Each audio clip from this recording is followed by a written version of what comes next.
I'm Morgan Denny, and we are in Port-au-Paix, Haiti at the Stand Clinic. When we first started the Stand, I think we were guesstimating, the long haul, 15 to 20 years till we had a clinic open with Haitian-trained PTs in order to treat kids and adults alike. And now it's seeming like that might happen faster than we thought, which is a fantastic problem to have. In the last couple of years, we've really started to try to make pushes into the realm of sustainability, trying to work to get the clinic open year-round. We've hired some staff and have been working on training. Our pediatrics program will be launching year-round here in May. And now we're working to put things in place to get our orthopedic clinic open year-round as well.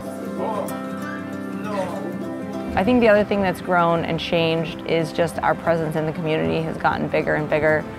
We have more and more return patients each trip that know we're going to be in town, that pretty much rely on us to be able to solve some of their medical issues and just assist them to live a little bit healthier lives. As we educate patients, as we spend time talking to them about the importance of lifestyle and movement and general exercise and maintaining activity and things like that, and showing them how their symptoms change as they move more, patients seem to be very receptive to that, and I think I think it's really making an impact on disability in the community.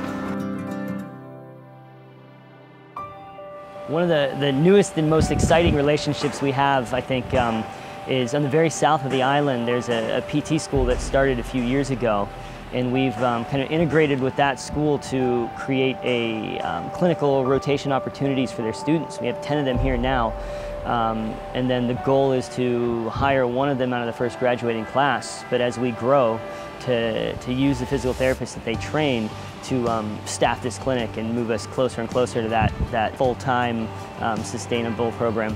The Haitian PT students have been amazing to have in the clinic.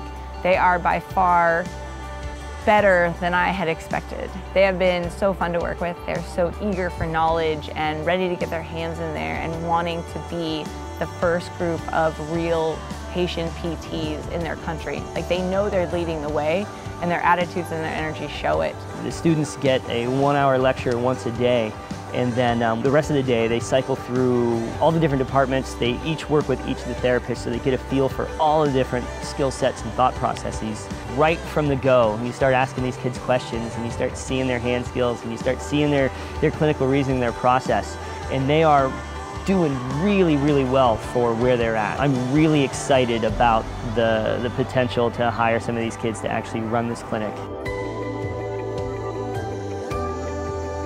Recruiting is probably the toughest thing that we do.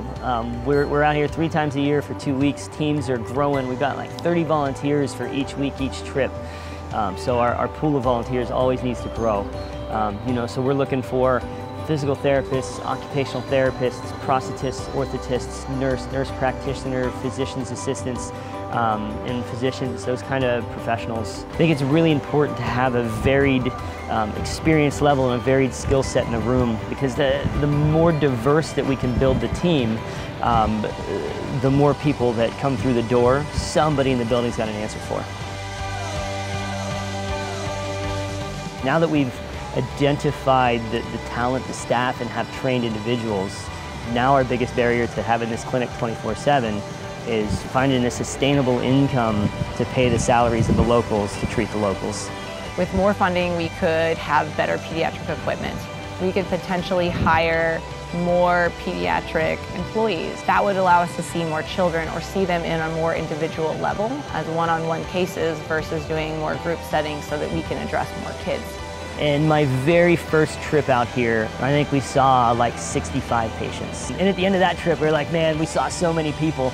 Since 2010, we've grown from 60 patients a trip to 1,800 a trip. And that's the sweet part. The bitter part is that, we give out X amount of tickets every day, and I know that the line, we see 1,800 patients, the line is always longer than what we can see. So we're still not to a level where we're meeting the need, but we're getting closer.